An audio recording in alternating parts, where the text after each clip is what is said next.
around us. Yes. How can we love ourselves more? Please. I'm lost. Where do I even begin?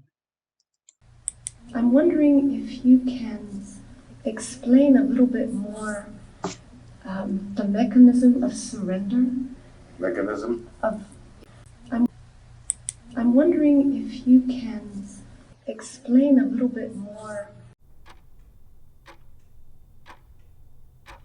No matter how many videos I watch, my suffering still remains.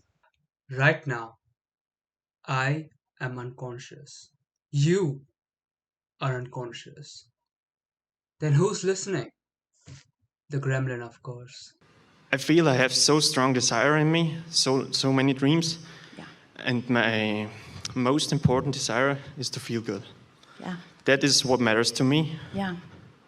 And when I was traveling here, I traveled alone for the first time, and I beat myself up so much. And it was when the dream was born to ask you,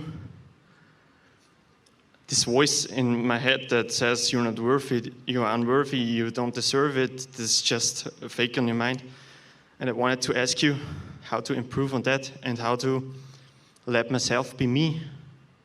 Because my friends and around me, they don't believe in this stuff, and I'm kind of the only one to do it. Alright. We all have thoughts.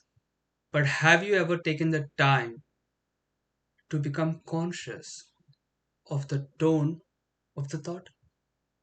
Are you feeling guilty, afraid, sad, or happy, joyful, free? Or have you even thought about the consequences of the thoughts? American heroes who don't like this idea. Neil Armstrong, Gene Cernan have both testified against commercial spaceflight in the way that you're developing it, and I wonder what you think of that.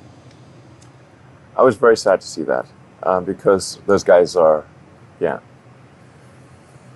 those guys are heroes of mine, so it's really tough. I wish they would come and visit and see the hardware that we're doing here. And I think that would change their mind. They inspired you to do this, didn't they? Yes. And to see them casting stones in your direction. It's difficult. The voice in our head makes things so difficult. But why is it difficult in the first place? What the magician does is he persuades you to see what you expect to see. But in the meantime does something completely unexpected. Your attention has been misdirected. He says, look at this. I want you to look at it very carefully because we don't want any hocus pocus around here. See? So I want you to examine this thing I'm showing you and be sure there's no hocus pocus. Meanwhile, he's doing something that you don't notice at all and laying a trap. So that when you understand the nature of stage magic, you think, God damn it, how simple that was. Why didn't I see? Why was I such a fool as I overlooked this idiotically simple trick? And the best tricks are the simplest and don't involve complicated apparatus at all. The best stage magicians are the ones who will stand in the middle of a crowd of people, with no stage hocus pocus or wires or trapdoors or anything like that. And right under your nose will use a pack of cards or a few coins to do things that flabbergast people totally. And all those things are extremely simple, once you know. Once I know. But what is the trick behind the magic trick?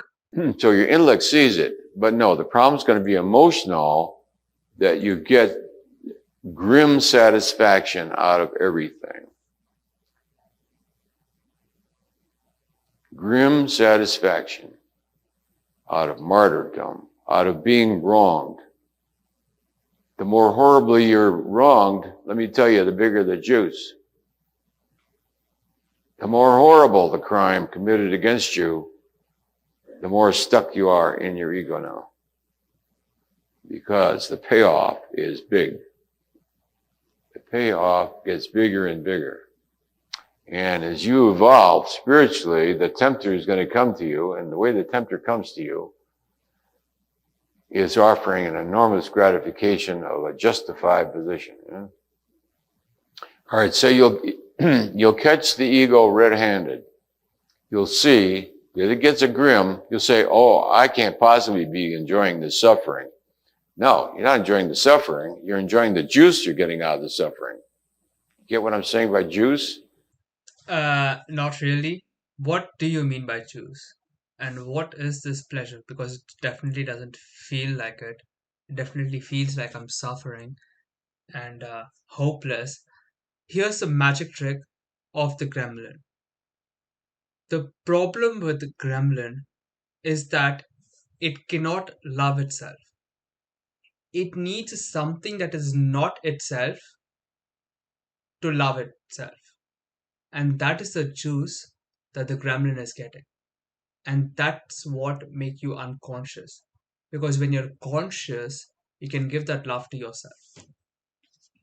So the juice he's talking about here is the gremlin holding on to the expectation. Oh, once I saw the suffering, it feels so good.